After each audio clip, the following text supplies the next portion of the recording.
Welcome back to the Pursuit Podcast. Today, we're going to be taking a look at mental health and technology. I'm your host, Jessica Rose, and I'm here today with Nguyen. I'm a community organizer, writer, keynote speaker, and senior software engineer, and I founded an open source mental health project called If Me. Wow, so this is a lot of stuff to do. I'm really wondering where we can start. So you talked about a lot of different things that you do. You've got a full-time job, you run this nonprofit project, just a lot of everything. What was it like in the beginning? How did you get started sort of moving into this space of mental health and technology? Yeah, that's a good question. I definitely did not strategically plan this out. I wasn't hoping to work in the mental health and tech space and be involved in it. For me, mental health is something that is really important to me. I have severe mental illness. I was diagnosed with OCD, anxiety and depression, and more recently PTSD since I was a teenager. So mental illness is something I've always had to think about. And I think I really started thinking about its intersections with technology when I was studying computer science in university.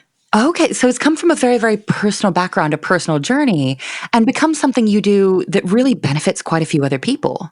Yeah, it definitely comes from a very personal place. Having been diagnosed with mental illness at a pretty early age and gone through the mental health system, and also just dealing with the stigma of mental illness, especially as someone coming from a refugee family. Just for some context, my family is Vietnamese and I identify as Vietnamese Canadian, born and raised in Toronto. I always like to give a shout out to Toronto. But yeah, like there were so many layers to my experience with mental illness. I think interestingly enough for me, technology was a way to explore my mental illness more and come to terms with that part of my identity. And what was that process like where you were working through mental illness challenges while at the same time actively studying and moving into a very, very competitive space? What kind of reception have you had? So talking about these issues openly, are most people as grateful and hopeful as I'd like them to be? Yeah, I've given a lot of talks and written a lot of candid pieces about identifying as someone who has mental illness. I think in the beginning, it was definitely really hard. I think for me, the reason why I honestly started talking about my experiences with mental illness was just because I was struggling a lot. I grew up in a very chaotic household. And for me, going away to university and moving away from home was such a big deal for me because I thought, oh my God, all my problems will go away and things will be better and I won't be the way I am right now. And as I think most people know, mental health issues and mental illness follows you wherever you go. It doesn't really matter if you change your environment. It doesn't matter if you change your friends or your relationships.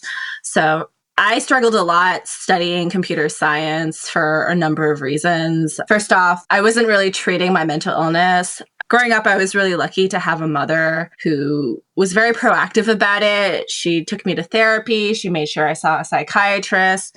And I think a lot of that came from the fact that I also have a disabled brother with autism. So she was very, very used to advocating for disability. And honestly, shout out to my mom. She's a single mother and we grew up in low income neighborhoods and she did so much for me. But yeah, when I went to university, I kind of stopped advocating for myself when it came to getting treatment. So it all kind of came crashing down when I really experienced academic failure for the first time. I had failed most of my core courses in computer science, including CS and math courses. And, I was super devastated. And I think especially coming from a refugee family, you have this like unspoken pressure to do well and almost give back to your family and, even your ancestors. So it was really hard. I couldn't deal with failing with school and I never talked about it. I didn't tell anyone about it. And I think I did a really good job at pretending that I was fine.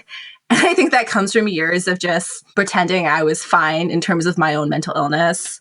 I think especially as an Asian woman, specifically a Southeast Asian woman, it can be pretty easy for us to almost build up that model minority facade. And when I say that, I mean I think it was easy for people to just think I was really studious and really hardworking, and people never really thought I was struggling with anything. So it made hiding my mental illness issues super easy.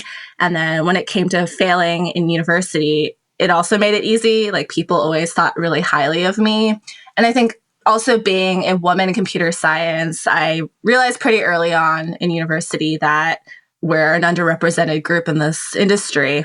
At the time, I really gave into being that token woman who's super badass and is taking charge of all the guys around me. So, yeah, like I think all of it combined made it really easy for me to struggle a lot and not get help. And the reason why I started talking about my mental illness was because I just reached a point where I was experiencing a lot of mental health crisis. I was being hospitalized. I was dealing with self-harm. My friends started noticing things with me. And, you reach a point where you're like, I can't hide this anymore. I need to start talking about it. And that's what your project's all about, if I understand correctly. Could you tell us a little bit more about If Me? So we've got a bit of background about sort of where this project's come from and what it's been and what it meant to you, and really how it came out of your own experiences. And I'm really interested in hearing about If Me and sort of coming from that and hearing a little bit more about what you think, very, very generally, folks might want to do if they're in a similar place. I think maybe pretend everything's okay is not likely to be your advice. Most definitely not. If Me is a mental health communication app. It's a safe and private space to share your mental health experiences, whether they're positive, negative, in between, whatever, to your loved ones. And loved ones is a pretty open-ended term. It's basically anyone that you interact on a daily basis that you think should know about what you're going through. So, whether that's friends or families or significant others, even teachers, even healthcare professionals. It's a space where you can easily talk about things. The app definitely comes through my own personal experiences. Back in 2014, when I started publicly talking about my mental health issues and exploring the idea of bridging together mental health and technology, the easiest way for me to share my experiences was through writing. And I think that's the case for most people. And I think that's a symptom of our social media age. It's a lot easier to text somebody or write out a message than it is to pick up a phone and call them, or even arrange to meet up in person with somebody and talk to them. I literally built the app because I needed a tool for myself to share with people, and it becoming open source was a complete accident. So I'm going to be really interested to dig in a bit about open sourcing this, but I want to back up a little bit. How long ago have you launched this? This was hopefully after you finished university and you had a little bit of space and time. No. So me being in a really competitive CS program and doing internships, I think early on in my career, I was very well acquainted with having lots of side hustles and quote unquote passion projects. So I started the project back in 2014. So I was in my second year of university. Oh, when you were just a little thing and you were already doing so much. Yeah. So If Me actually turns 5 years old this year, which is pretty wild to me. I think it's amazing how far the project has come along. And I think just on a personal level, it's been awesome just to see my progress as a software engineer. And I remember starting out the project. And so it's a web app that's written in Ruby on Rails and React. The reason why I chose Ruby on Rails was because back in 2014, I was doing an internship at this really awesome company called ThoughtWorks. Oh, wow. I was assigned on a bunch of different client projects. I was working on some open source projects, a lot of social impact nonprofit projects. And I just happened to be learning Ruby on Rails at the time. And the day I finally understood how Ruby on Rails worked, I mean, not entirely, but you kind of reach a point when you first use Ruby on Rails, it kind of seems like magic. And then you realize, this is using the MVC pattern. And I understand why this is the way it is. I was like, oh my God, I can make all these cool apps in Ruby on Rails, and it's really fast for prototyping. So yeah, that's why at least the web app is Ruby on Rails. It was a symptom of that. That internship at ThoughtWorks was a really big deal for me because that was really the first time I saw software being used for social good. When I thought of tech companies and successful software projects or products, I thought of social networks, things like Facebook, Google. I thought of the large Fortune 500 companies. And I think a lot of people starting off in their career, especially computer science students, you kind of have this aspiration to intern or work at Google or Facebook. I've always thought of ThoughtWorks as maybe one of those big names, or maybe just to me. Yeah, I think it is if you are focused on developer evangelism. I think at the time, just being a student, I honestly did not know what ThoughtWorks was. Now I realize they've had a pretty big impact on the tech industry, especially with Agile. But at the time, I had no idea what it was. And if our dear listener hasn't heard of ThoughtWorks before, maybe I'm the one who's a little bit off base. I'm probably the one a bit off base. Could you tell us a little bit about what ThoughtWorks is? I mean, I don't work there. I was like an intern there for 4 months. So I might be butchering what they do, but they're essentially a software consulting company and a design consulting company.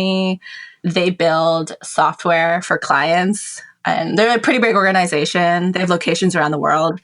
Yeah, at the time, I was interning at their Toronto office. I don't work there either, but that sounds pretty fair to me. I'm sure if one of our dear listeners works for ThoughtWorks, they will send me a polite email if we got that wrong. Yeah, I feel like this is like a free advertisement for them right now. Like, it's a great place to work. We mostly know what they do. Yeah. So fantastic. So this was way back when you were a university student, when you were doing all of this, and you launched If Me, which is this open source mental communication app. And not just something, because I think it might be very easy to launch things, relatively easy to launch things, but you've maintained this and you've kept this up for the past 5 years. The reason why it became open source was pretty unintentional. Like I said before, I started the app just for personal use, just for a way for me to share what was going on with my loved ones. The reason why it became open source was I started talking about the project with people. Like back in 2014, I started writing posts, blog posts, and eventually writing my first post for Model View Culture. And in those articles, I would talk about dealing with mental illness as a Vietnamese Canadian woman, but also a computer science student, and talking about the burnout culture and the hustle culture that comes with being in the tech industry and being a computer science student. I remember publishing these articles and people being like, so what are you doing to help solve this problem? And at the time, I obviously didn't have a real answer to solve mental health in tech. That's a big question, though, to be like, hey, you're going through a lot and you're doing a lot. Why aren't you just fixing it? It's a big ask. Exactly. So I would just casually mention, well, I guess I'm working on this app sort of that deals with finding ways to share your mental health experiences with people. And more specifically, when I was publishing my first ever article with Model View Culture, I was working with Shanley Kane.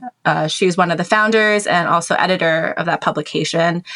And I remember mentioning that to her really casually, and she was just like, you should mention it at the end of your article. And at the time, I had a lot of imposter syndrome. I was like, well, I don't know, this isn't like a real project, and it's just me. And in combination with her really encouraging me and also just sharing the project casually with acquaintances and friends, I was like, I think I could make this a bigger thing beyond just myself. At my school, being a really well-known school for STEM, specifically CS and engineering, there was a lot of push for people to like create startups. In fact, we had an incubator on campus. And for a while, I went to the University of Waterloo. Waterloo really liked to brand itself for some reason as Silicon Valley North. I think they've thankfully moved away from that terrible label. But there was a lot of startup culture in Waterloo. So whenever I shared with people this side project, they would say, oh, are you going to make a startup out of it? And that really terrified me. No disrespect to folks who get into entrepreneurship, but it just wasn't for me. And having grown up in low-income neighborhoods and struggled a lot with my family to afford mental health services for myself, I realized that mental health support and services is not accessible, especially for low-income folks, especially for folks who are part of cultures where mental health is even more stigmatized than mainstream Western culture. For a lot of people, that's a lot of immigrant communities, refugee communities, and communities of color. When it came to answering the question, well, are you going to make this a startup? I was like, I really don't want to make money off of this. Yeah. And also, I don't think I'm qualified to make money off of this. What can I do to get like my idea out there and also get people helping me out? Because, at the time I was very much a junior engineer, had no idea how to build a production ready app really. So I was like, oh, wait, there's this thing called open source where I could just put my code somewhere and through a lot of outreach and hopefully just sheer luck, have people contribute to it. And that sounds like very much what's happened. Yeah. And I think that model view culture article I wrote really put my project out there. I got a lot of both positive and some negative reception from the article. A lot of people just emailing me randomly and reaching out to me to social media about how what I shared meant a lot to them and how they had a lot of common experiences. In some ways, the article sort of went viral. So it was nice to have my project mentioned there because that's how people really found out about the project. And people started emailing me and writing me, telling me about how mental health affected them in their lives. And then some folks would be like, hey, I'm also a software engineer, or hey, like I'm also really interested in bridging together mental health and tech. Like I'd love to help out. And that was a really interesting time. It was really nice. I almost felt like I was a newspaper columnist where people would just write to me and open up to me about all of these really personal things. And I would write back to them. And that was a really nice, positive outcome of being open about my experiences and being vulnerable on the internet.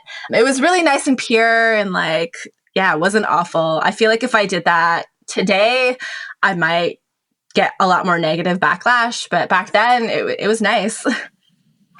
We've done a really interesting circuit. We've sort of not walked around, but maybe talked around your own early experiences and how the experiences you had with mental health and coping with mental health in a really, really robust academic setting really led for you to do more work and take on this really fantastic project. And you've talked quite a bit about the project and if other folks want to get involved, what the tech stack is and how they can contribute. So that's really fantastic. And I'd like to say before asking this question that our dear listener and to you as my dear guest, none of our conversation should be taken on board as medical advice. I think you'd agree that if someone's listening and they're like, wow, I feel like I've got a mental health issue that I really need to deal with, we should encourage them to head directly to a primary care physician, right? 100%. I completely agree with that. I think over the years of becoming a mental health activist, whether it's in the tech industry or outside, I've really come to learn the importance of self-advocating for yourself, whether it's involving your own treatment and also involving the way you speak about it. Like whenever I give talks now or write articles or just speak to people one-on-one about my experiences, I always like to remind them that this is just my personal experience. I am not a spokesperson for mental health. I'm not a spokesperson for OCD. I'm not a spokesperson for how you should deal with things, but I'm here to listen. I'm here to offer my experiences and hopefully you can do something meaningful from that. And I think especially with mental health, I think we're in an interesting time where I'm noticing a lot more people actually talking about it pretty openly on platforms like Twitter and Instagram and Facebook.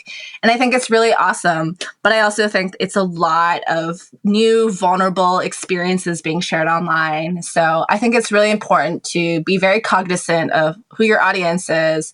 The first thing is that when you talk about mental health issues, there's a lot of really sensitive and difficult topics and experiences you're sharing. So it's really important to share content warnings and also ask for consent when you share these things. Not everyone has a similar mentality like a therapist, or not everyone is a really good active listener. So people can't help you when you share right away. Share appropriately. And oftentimes I think that while there is this temptation, absolutely, if you feel safe and you feel in a position to talk about mental health challenges, absolutely make sure that you're talking to doctors, to therapists as appropriate, and be really careful that you're not sort of relying on folks who may not be opting into it to act as an impromptu therapist. Exactly. And I actually started realizing that more. Earlier, I talked about how I kind of felt like a newspaper columnist or like an advice column where like people would write to me and really open up and share all of these really intimate details with me. And I almost felt the responsibility to reply to all these people and write out meaningful replies back. I did that for a number of years and I actually started to get really burnt out from it. It was a lot for me on top of dealing with my own day-to-day issues and my own ongoing trauma. I realized that it's really important to also set boundaries, especially when you are doing work like mental health activism.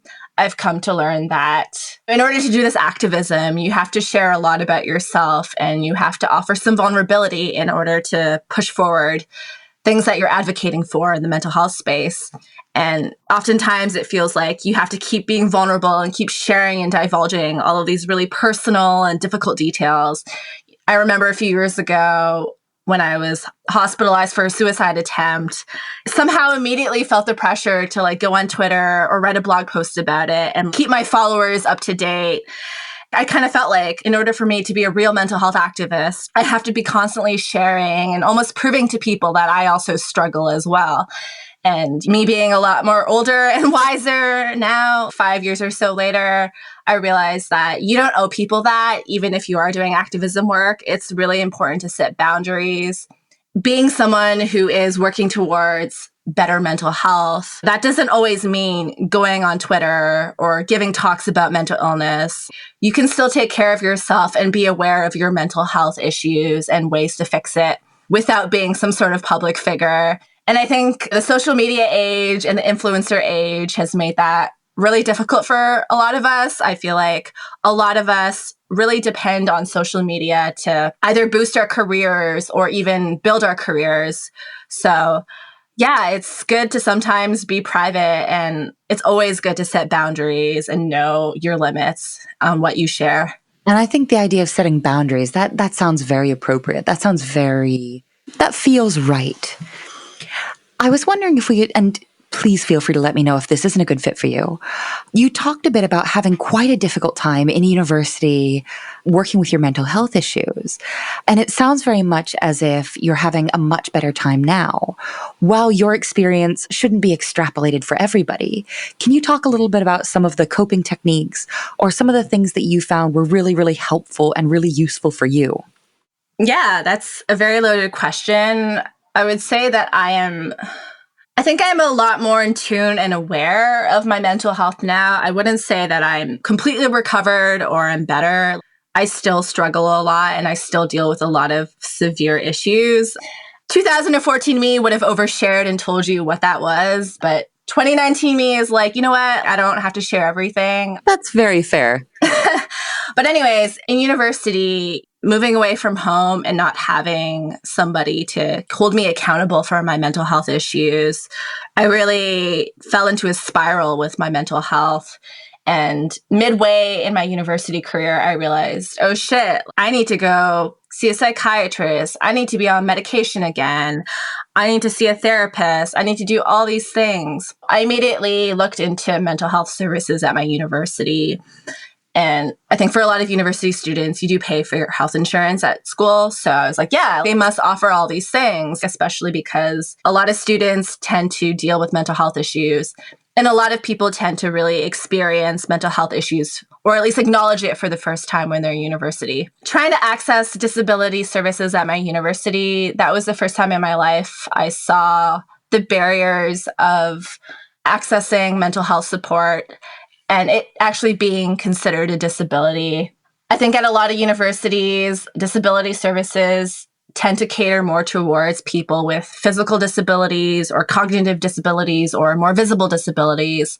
And I was really fortunate to be able to get disability services at my school just because I had a prior diagnosis of mental illness back when I was 15 years old. And I had all this proof that, I was struggling and it was visibly affecting my day-to-day life. But I think about most students, especially international students, who come to university and really encounter severe issues for the first time regarding their mental health, how difficult it is to get disability accommodations. You basically have to prove to them that you're quote unquote disabled enough and that your mental health issues are severe enough to get help. And The universities are super conservative. They really have this belief that people with mental health issues who reach out for these disability services are trying to game the system, or they're trying to get more time to write exams or whatever. That's usually not the case. People who are reaching out are validly experiencing difficult situations. We focus quite a bit on university, but this might be a really fantastic time to let folks know that while many systems and many programs are understaffed and underappreciated, that if you are in university, of course, you can work to access some of the programs you've detailed here.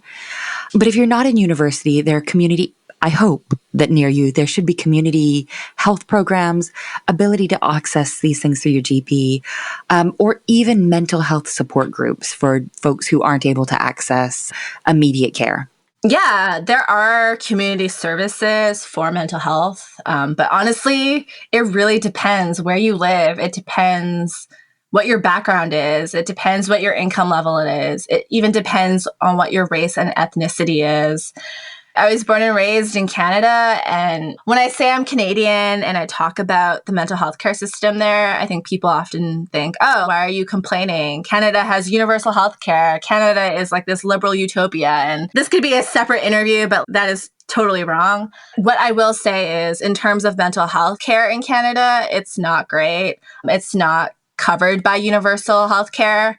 You have to pay out of pocket, and like a lot of places, these services aren't readily available. However, I will also say that being Canadian, I did have a lot of privilege when I was navigating the healthcare system there.